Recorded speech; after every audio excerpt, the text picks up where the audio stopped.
Welcome to In the Artist Studio, where we get to peek into the creative spaces of Columbus, Ohio artists, chatting with them on this bi-monthly series, offering an intimate look into the journeys of artists across the city.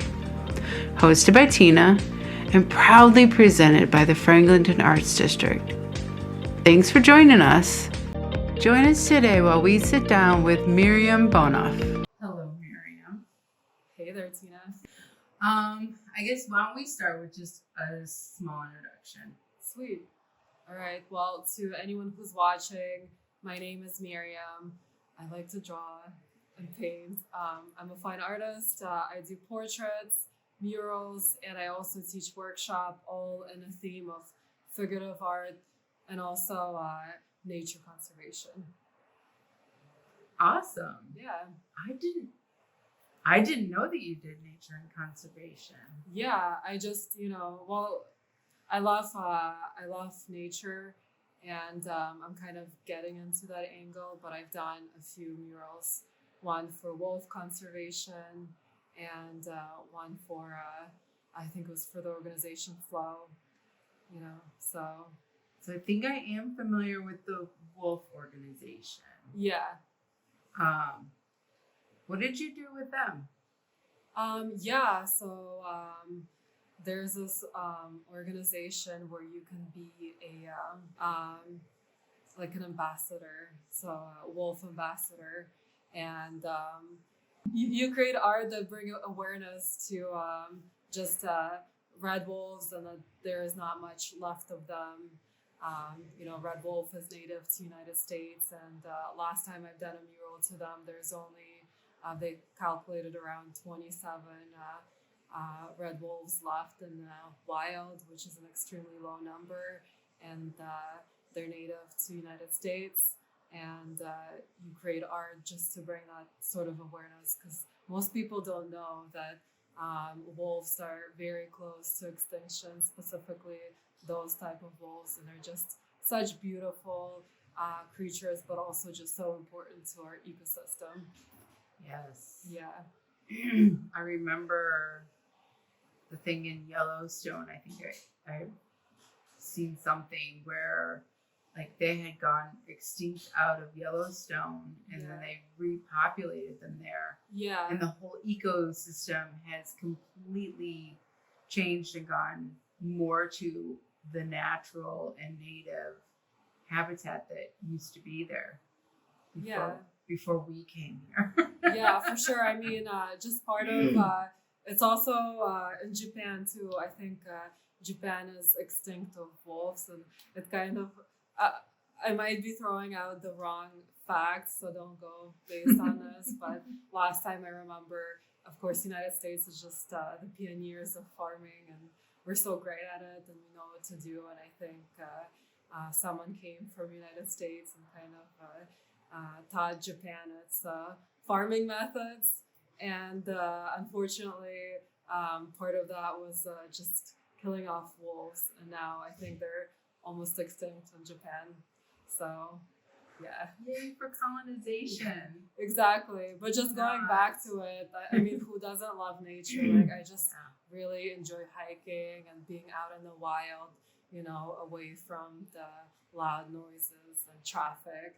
And, I just love it so much that, it's a great subject to really create art for. I also just love going into the nature and doing plein air, which is just, standing outside and painting nature from life, so landscapes and such. And it's just a shame. So last time I was in West Virginia, and again, it's going into politics, and I was in the mountains standing and painting a beautiful scape, and people were curious and coming up to me, trying to talk to me, and I was just telling them how much I love this park. It's so beautiful. And someone was like, did you know that they're trying to pass a bill to do more mining in these areas? And so that means that if it passes, that all of that view will be gone. So just, bringing awareness to these things. I feel like that in itself is that, like, that would be so tragic. Yeah.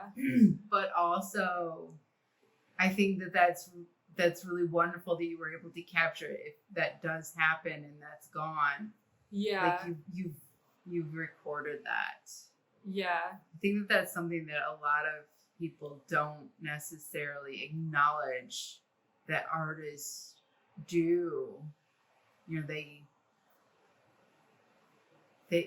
create almost a time capsule on a canvas. Yeah, I think it's beautiful, but also I think the most exciting thing as an artist, it's kind of like I create something and I put it out there, and in hopes it gets exposure so that my message gets across, and then it's just like a topic that I can bring attention to, so that's kind of what excites me, but also it brings a lot of critiques as well. Yes. So yeah, I love to do portraits. That's kind of I'm a full-time artist, and that's kind of where a lot of my funding comes from. Is just creating portraits of people, which I really love, and it's very exciting. But also animal, wildlife, and conservation is something that I'm trying to get into. I do need funding and ways to survive, so. Whenever these kind of projects become available to me, it's just really exciting, and I'm uber passionate about them, and able to put in a lot of work and time into them. Bread and butter is always important. Yeah. So let's kind of take it back a little bit. Sure. So let's take it back a little bit. How did you get started drawing and painting? That's a great question. So just like everyone has their passion as kids, I always loved to draw since I was little, so at the age of 5 or so, I was trying to draw cute cats and dogs, and that's kind of where my passion began.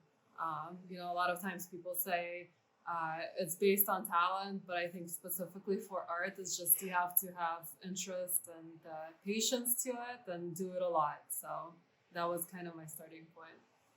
Was there anything in those early years that really drew your passions more than anything else? Yeah, so I guess naturally I was just very introverted, and to top it off, I lived in a few countries and moved around a lot to different cities as well. So that didn't help me being introverted, because I was not naturally a great speaker, or I was really shy to approach and talk to other people. And then also on top of that, language was a barrier, or culture was a barrier. And so art was just kind of like, and mathematics as well, just a universal language for me. So at least I could walk into a classroom and whip out my markers and a paper and just sketch with other kids. I didn't know how to ask, can I get a study pass, like a hall pass to go to the restroom? Like that was very hard for me to ask, but at least I could, sketch on the paper some fashion model or, a dinosaur or something. Oh. So you really kind of,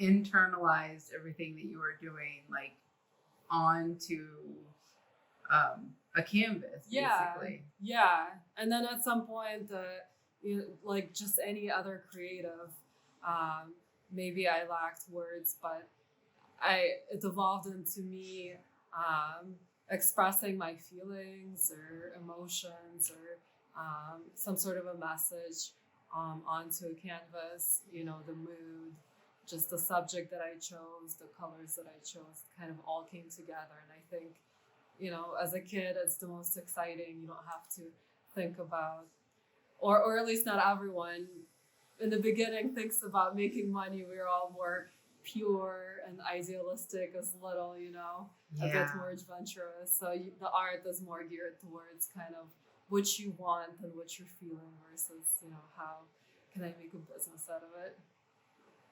When did you make that decision to take it from a passion to more of a business? Yeah. Well, my first attempt was when I finished high school. I was deciding between going to an art school or, more of like a regular academic college. I don't know, like, arts and science kind of a field. And yeah, at that point, I went to some of different art schools, and I saw the way that students were taught there, and it just wasn't speaking to me. And I felt like, from what I saw there, I wasn't sure how I could make a career out of it. So I guess kind of maybe I could say fear overtook me, or I didn't have that right inspiration. And so I kind of put a break to art, and I was more focused on mathematics at that point. As I told you before, I always enjoyed mathematics. That was my comfort level like section to me, and so I graduated as a mathematician from Ohio State. So kind of not really pursuing art at that point, and then not really even doing it because I was just, I was upset. For me, it's hard to either go 100% or I don't do it at all. And then I worked in startups and insurance companies, and at some point, I started to, I guess, get inspired based on the location where I was moving, or just feeling unfulfilled in my life. And I started to draw again, and slowly it kind of revved up to drawing a lot. But at some point, I realized that no matter how much time I spend on my own, my art is not to the level that I want it to be. And then slowly, by mingling and meeting people, I met my mentor, and that mentor kind of, I had an apprenticeship with him and helped me get up to speed to the level that I want to be at. And then at that point, a little bit before that, I thought I'll take some time off work. So just backing up a little bit, I was working at a startup, and I was actually very well off into my career. I was about to become a manager in a very high and prestigious position, and making very good income. And at the same time, I had this opportunity as an apprenticeship with an artist. And it was a difficult decision, but I decided I'm doing so great in my career, I can take a year break. And I felt like after a year of working with my mentor, I can go back into my career and, do 50-50, be a artist, business lady, and also, take freelance projects in my other career. But then I kind of, fasting forward, I realized how much time art actually takes in running your own business, that I realized I couldn't do both. And the only way for me to become a full-time artist, if I ever want to, was, have no plan B and just go full into it and figure out as you go. So, here I am now, kind of figuring out what I need to do to be a full-time artist. That is so brave.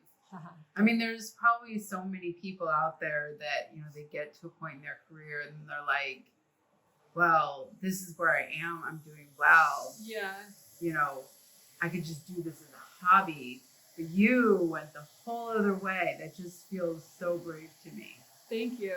So I guess the reason I did that is just because the thing that I want to achieve as an artist, the level of refinement that I want to get to in my paintings, I can only do it if I'm doing it full time, and if I'm painting every day, and if I'm spending those hours creating, and then I found ways that continue feeding into, so I had to figure out ways that I can make money in a way that continue honing my skills, and I still get to practice and refine and get better at what I do.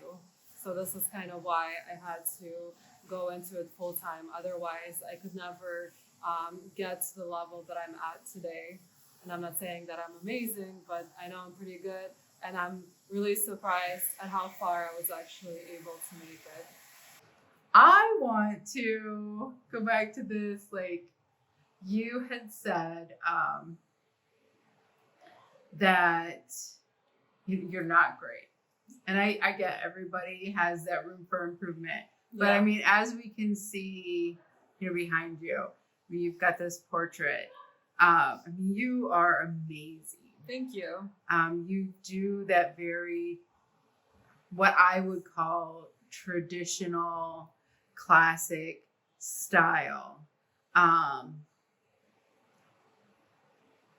Where do you want to see yourself improve? Because I mean, what I'm looking at is just gorgeous. Thank you. Well, so I guess there's really two avenues, right? One, it's the craftsmanship side. You always want to get faster or more accurate. And then there's the side of self-expression where that's not as related to how many times you practice. It's more of just being able to express your message. But it kind of also feeds into the craftsmanship part. So for example, an example of you watching a movie, right? And movies created from a very good director kind of helps you read the story better. Understand what's going on, give you that feeling. It's I saw a meme on Instagram or some sort of a reel where a German Shepherd was watching a Steven Spielberg's movie, and the dog was so much into the movie it could understand exactly what was going on. So it's the same thing with paintings and drawings. You're trying to give a message, a story, and sometimes it requires skills like good composition, the right type of lighting, right? But then at the same time, there's something more spiritual too that's sometimes hard to explain, and so you're kind of trying to connect the two together.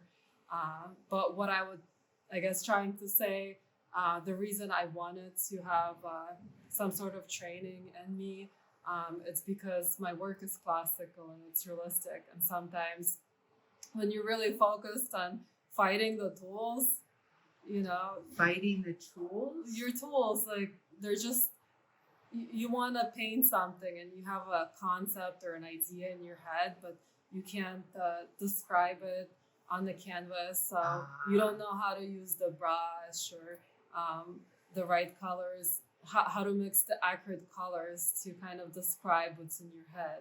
So you're more focused on fighting your tools and just being angry and frustrated versus letting it all flow and letting it all go. And sometimes just to be able to let it all go and just have the freedom of expression, it requires a certain degree of training.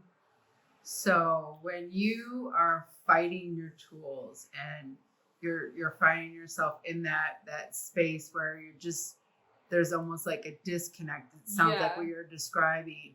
What is your process to get back into that flow, to find that connection with your tools? Yeah, so that's a great question. So actually, when I'm fighting the tools, that's actually when I have to be creative. So it's because I can't figure out how to resolve a problem or figure out a solution to what I'm trying to do. And a lot of times it will require to figure out a different type of approach or do some research or I was just painting a church commission, and part of the commission was, hey, can you write on this little sign? Oh yeah, I remember, and the lettering is just so tiny and it's so hard to do with oil paint. I had to go out there and I talked to tattoo artists, I talked to printmakers just to see their process of how they get that really effective and precise lettering for me to figure out how I'm going to do it in my painting. So that's kind of where the creativity comes, and maybe you're able to pick up a new method that you've never thought of before. That is so interesting that you didn't go to other oil paint artists. You went to, you really use very non-traditional context to solve that problem. Yeah. That's fantastic. I feel like that's something that I need to put a pin in my own. Exactly. Expand the horizons, you know? Sometimes the answer isn't necessarily where you think that it would be. Yeah, exactly. It's fantastic. Yeah. I'm curious. So you being a mathematician, Mm-hmm. does that seep into your art? And if so, how? For sure. So that's a great question. So I think me working in data analytics before this, a lot of times I had to go through a bunch of information, you know, how we retrieve all this information right now from everyone and data, you know, it has a big price to it. And then we organize it in a way to tell a story, right? So back in the day, I worked in customer success and I would retrieve data from our clients to give a story to my higher ups so they can make business decisions out of these. Like, for example, just how happy customers are with a specific product, and then, or like a new technology that we released, and then if they're not happy, then I'm gathering more information on possibly what it is that's not working in the piece of technology that's making them unhappy. And then that really correlates with creating a drawing because you're working on a two-dimensional surface. And I, as an artist, for example, I'm looking at you as a portrait and I'm seeing all this information and no way that I can capture all this information. It's also just not necessary for me to capture all this information, but by looking at you, how do I take all this data and create a story or an illusion on this two-dimensional surface to speak to the audience. So kind of a similar approach, just, you know, with different tools. I get that. Yeah, like I how get do that. I organize Like, as the data? a photographer, like that's something that I'm always doing. Yeah, like also just as a photographer, when you probably look at shadow and light and halftones, and you can't capture all that information. You have to always you know, choose, do I want it exposed, underexposed, overexposed? So you're not actually putting out all the information out there. You're, you know, catering it down to what's important for the audience.